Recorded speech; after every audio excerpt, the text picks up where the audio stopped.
आखिरकार 46 साल बाद वह शुभ मुहूर्त आ ही गया जिसका इंतजार भगवान जगन्नाथ के भक्त कर रहे थे। 46 साल बाद आज एक बार फिर भगवान जगन्नाथ का खजाना खोला गया।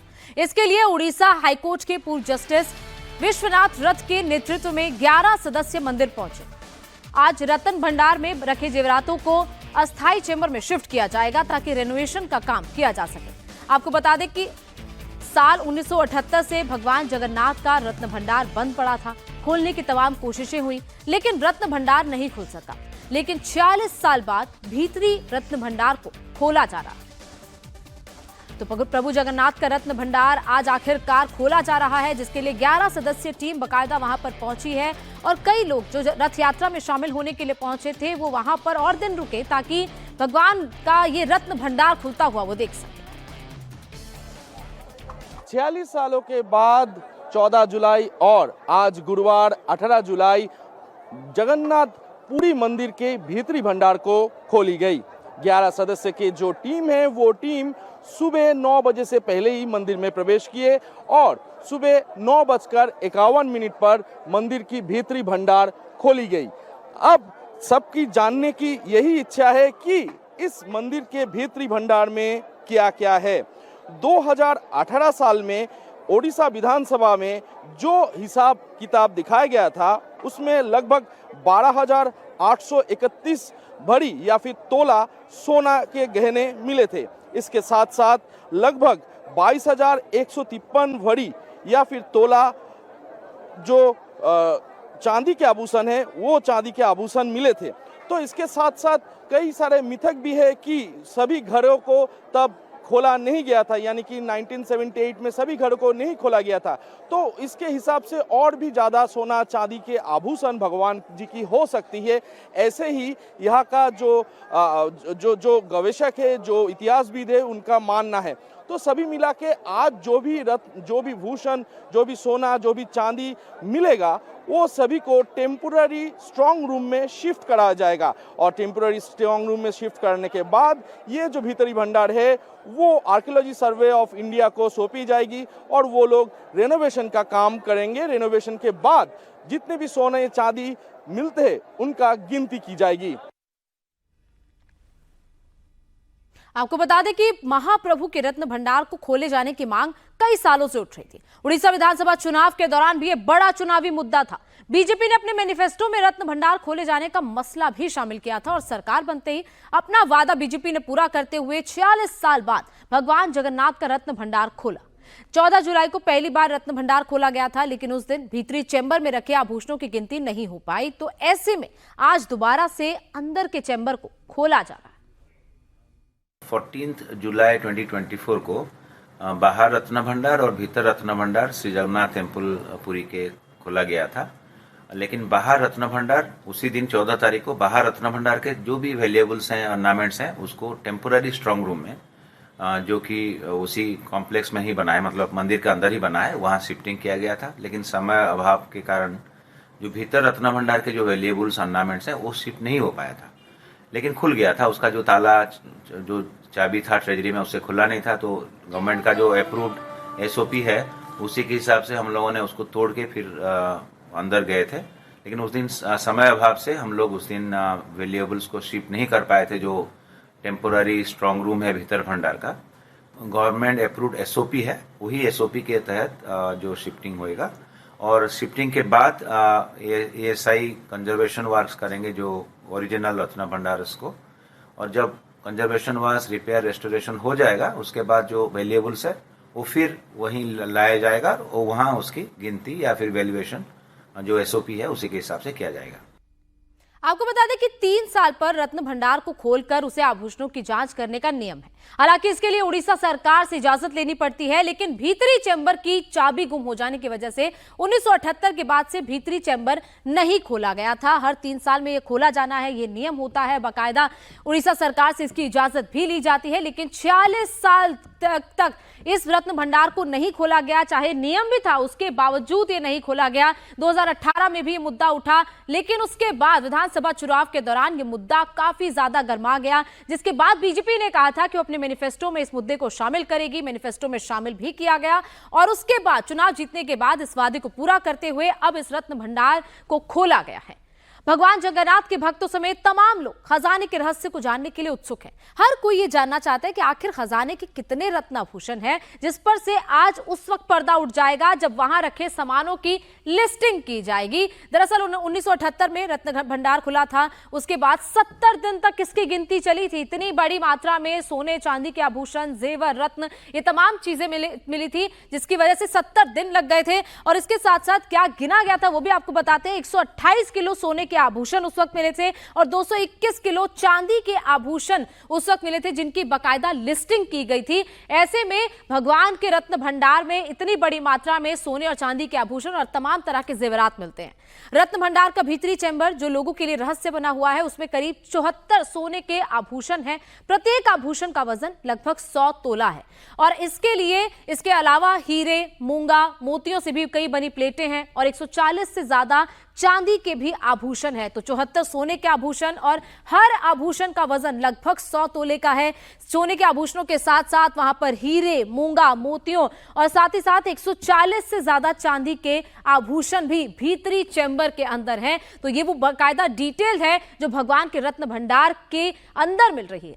भगवान जगन्नाथ के खजाने की बात करें तो ये तो दो लेयर में है, लेकिन पहला लेयर बाहरी चैम्बर है जिसमें वर्तमान कक्ष और बाहरी कक्ष है। यानी कि बाहरी कक्ष जिसमें कि सोना लगभग 95,320 किलोग्राम है और भीतरी कक्ष की बात करें तो वहां पर सोना वो लगभग 50,600 किलोग्राम है। लेकिन इसके साथ साथ वर्तमान कक्ष जो है वहां पर सोना 3 किलो 480 ग्राम है और वर्तमान कक्ष में ही चांदी का जो वजन है वो लगभग 3 किलो 480 ग्राम है। और इसके साथ साथ इसका इस्तेमाल रोजाना अनुष्ठान में किया जाता है, यानी कि भगवान की साज सज्जा में उसमें जिस रत्न आभूषण का इस्तेमाल किया जाता है वो वर्तमान कक्ष में रखे जाते हैं। जो बाहरी कक्ष है उसमें चांदी लगभग 19,480 किलोग्राम है और इसका इस्तेमाल त्योहारों में किया जाता है, यानी कि कोई खास त्योहार जैसे कि रथ यात्रा जगन्नाथ की जब निकलती है तो उसमें इन आभूषणों का इस्तेमाल किया जाता है। लेकिन जो भीतरी कक्ष है जिसका कभी इस्तेमाल नहीं किया जाता, वहां पर चांदी लगभग 134.50 किलोग्राम है।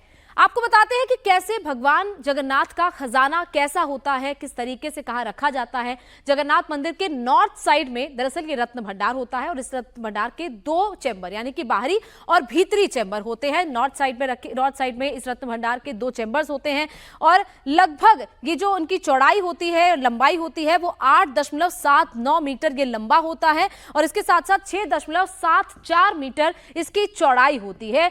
वहीं इसकी ऊंचाई की अगर बात करें तो ये चैम्बर लगभग 11.78 मीटर ऊंचा होता है। और ये तमाम वो डिटेल्स हैं जो भगवान के अंदर जो भीतरी चैम्बर है उसमें जिस तरह पर आभूषण रखे हुए हैं वहां की डिटेल है कि किस तरीके से ये 2 चैम्बर जो भीतरी और बाहरी लेयर में होते हैं। ओंकार सरकार पूरी हमारे साथ जुड़े हुए हैं जहां पर भगवान का आज भीतरी रत्न भंडार खुलना है। ओंकार, क्या वहां पर इस वक्त माहौल है, क्या तैयारी की जा चुकी है? खास तौर पर जैसे आपने बता रहे थे कि आप स्ट्रांग रूम में उसे रखा जाएगा, उसके बाद रेनोवेशन बाकायदा की जाएगी और भक्त भी वहां पर बहुत उत्साहित है कि देखा जाएगा कि भगवान के भीतरी कक्ष में कितना खजाना है।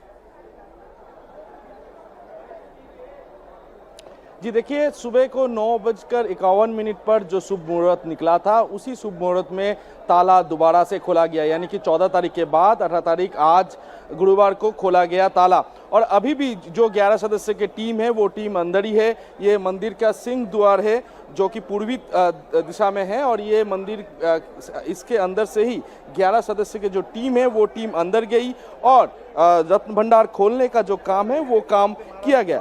तो इसके साथ साथ यहाँ पर अभी आज क्या क्या अंदर में अभी हो रहा है इनके विषय में जानने की कोशिश करेंगे।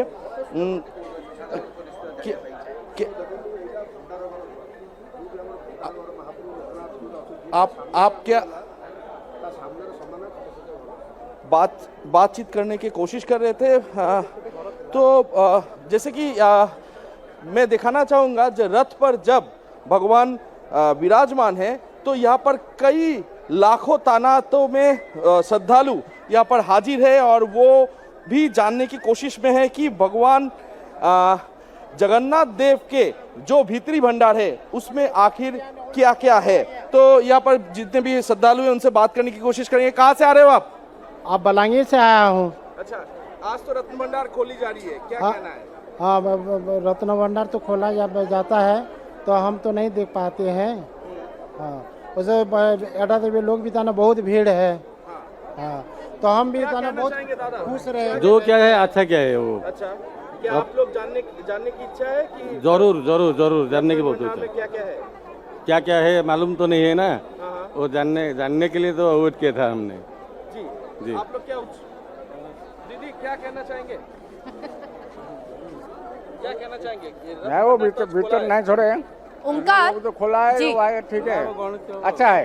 देखिए यहाँ पर श्रद्धालु हजारों में उपस्थित हुए हैं। बिल्कुल। तो उनका जो मानना ये है कि जितने भी रत्न भंडार में रत्न सोना चांदी के आभूषण है वो कितने हैं उनका जानने के लिए वो भी उत्सुक है। और अभी जैसे कि देखा जा रहा है भगवान बिल्कुल ओंकार, जगन्नाथ देव, उत्सुकता तो बलभद्र है, देव लेकिन इसके और- साथ साथ हमारे भी अंदर भी ये उत्सुकता है कि आखिर अब तक मिला क्या क्या है, क्योंकि कुछ जैसे तस्वीरें सामने आ रही है, सोने का पैर, सोने का हाथ, मुकुट, ये वो तमाम चीजें हैं जो मिली हैं। इसके अलावा कुछ और भी डिटेल है कि क्या क्या अब तक मिल चुका है अंदर भीतरी भंडार से? देखिए ये जो भगवान का हाथ, पैर, शंख, ये जो है ये बाहरी चेंबर में रहता है, बाहरी भंडार में रहता है।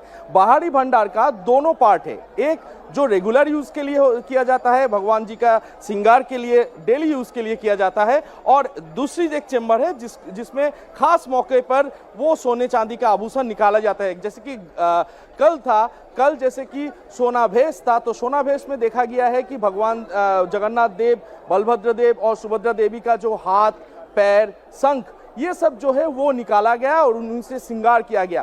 तो भीतरी भंडार जो है वो भीतरी भंडार 1978 से नहीं खोला गया था, लेकिन 14 जुलाई वो फिर से खुली और आज जैसे कि देखा गया है सुबह 9:51 पर वो भीतरी चेंबर भी खोली गई। और अभी तमाम जो भगवान जगन्नाथ देव के जो आभूषण है सोने का, चांदी का, वो आभूषण अभी शिफ्टिंग करने का जो काम है वो शिफ्टिंग करने का काम किया जा रहा है। और जैसे कि अभी तक पता लग रहा है कि पता चल पा रहा है कि कुछ ही देर में जो 11 सदस्य की टीम है अंदर गए हुए हैं वो भी बाहर आएंगे और उनसे बातचीत करने के बाद पता चलेगा कि कितने सोने की आभूषण अभी भगवान जगन्नाथ देव की जो भीतरी भंडार है, ओंकार, बिल्कुल ये रहस्य बना हुआ है, लेकिन उस रहस्य से आज पर्दा उठ जाएगा। जैसे आप लगातार जानकारी भी दे रहे हैं कि उसको शिफ्ट भी किया जाएगा, उसके बाद रेनोवेशन होगी बकायदा।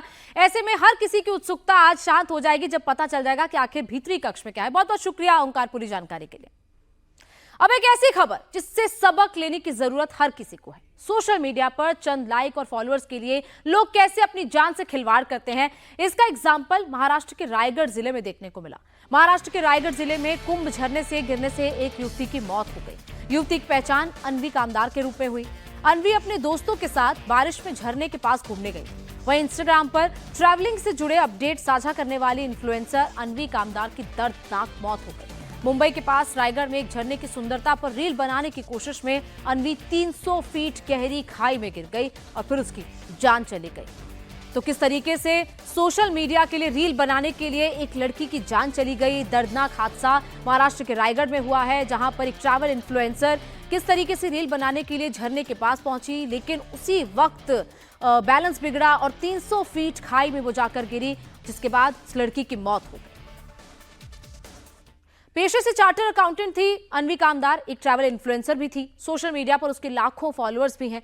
अब अपने ग्रुप के साथ कुंभ झरने पर बरसात के मौसम का लुत्फ उठाने के लिए गई थी। बताया जा रहा है कि झरने के पास वो तस्वीरें खींचने और रील बनाने के दौरान फिसल गई और इसके साथ ही वो सीधे 300 फीट गहरी खाई में गिर गई। सूचना पर मौके पर पहुंची टीम ने युवती को रेस्क्यू किया। इतनी ऊंचाई से गिरने के बावजूद अवनी जीवित थी। रेस्क्यू टीम ने उसे तुरंत अस्पताल में भर्ती कराया, जहां इलाज के दौरान अन्वी की मौत हो गई।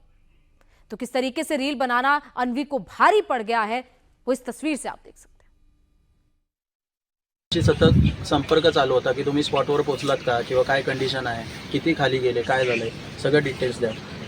मामा पोहोचले, व्यवस्थित सांगितलं त्यांनी की खाली गेलेत.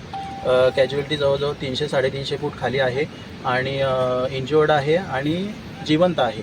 टेक्निकल बॅकअप लागेल, टेक्निकल रेस्क्यू टीमची गरज लागेल म्हटल्यावरती आम्ही लगेच महाडमधनं एक 7-8 जण पोरं गोळा झालो. आमचे इक्विपमेंट्स गेअर सगळे घेतले आणि निघालो.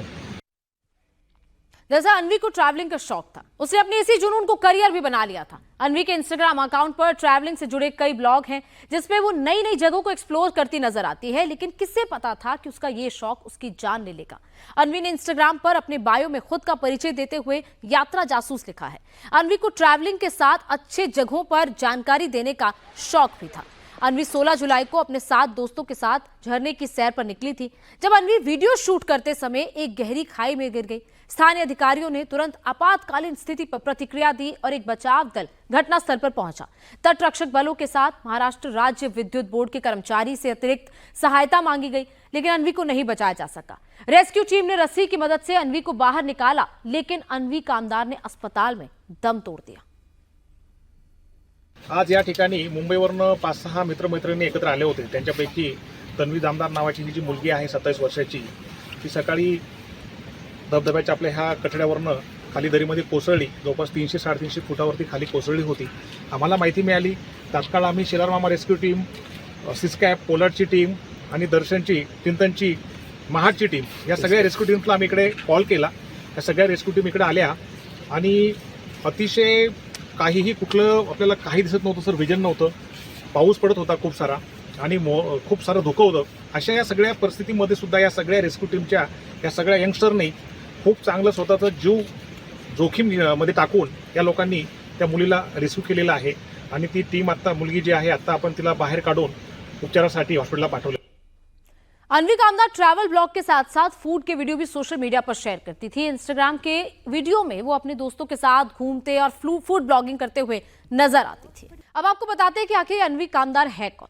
मुंबई में रहने वाली अन्वी पेशे से चार्टर्ड अकाउंटेंट यानी कि सीए है। सोशल मीडिया इन्फ्लुएंसर भी थी जो अपनी रील के लिए काफी फेमस थी। अन्वी कामदार के इंस्टाग्राम पर 2,56,000 से ज्यादा फॉलोअर्स हैं। अन्वी ने सीए की पढ़ाई की हुई थी और कुछ समय तक मल्टीनेशनल कंपनी में जॉब भी की थी। अन्वी कामदार मॉनसून में कुंभे झरने की शूटिंग के लिए पहुंची थी, लेकिन अन्वी कामदार को क्या पता था कि जिस रील बनाने की कला से उसे लोकप्रियता मिली वही उसकी मौत का कारण बनेगी। तो किस तरीके से अन्वी की ये दर्दनाक मौत हुई है, जिस जगह पर मौत हुई उसकी भी तस्वीरें आप देखिए कि रेस्क्यू टीम वहां पर पहुंची थी, लेकिन रेस्क्यू टीम ने अन्वी को बचा भी लिया। अन्वी उस वक्त जिंदा भी थी, लेकिन अन्वी को जब अस्पताल में पहुंची तो अस्पताल में पहुंचते ही उसने दम तोड़ दिया। ऐसे में अब लोगों को सावधान रहने की जरूरत है कि सिर्फ वीडियो फोटोज के चक्कर में ऐसी जगहों पर लापरवाही ना बरतें। हादसे के बाद मुंबई पुलिस प्रशासन ने घूमने जाने वाले पर्यटकों से अपील की है। मुंबई पुलिस ने कहा कि बारिश में पर्यटन का लुत्फ उठाते समय अपनी जान से खिलवाड़ ना करें। इसके साथ ही जहां खतरा हो उन इलाकों में बचने की सलाह दी गई है। मुंबई पुलिस ने यह भी कहा कि फोटो वीडियो शूट करते समय किसी भी तरीके का रिस्क ना लें।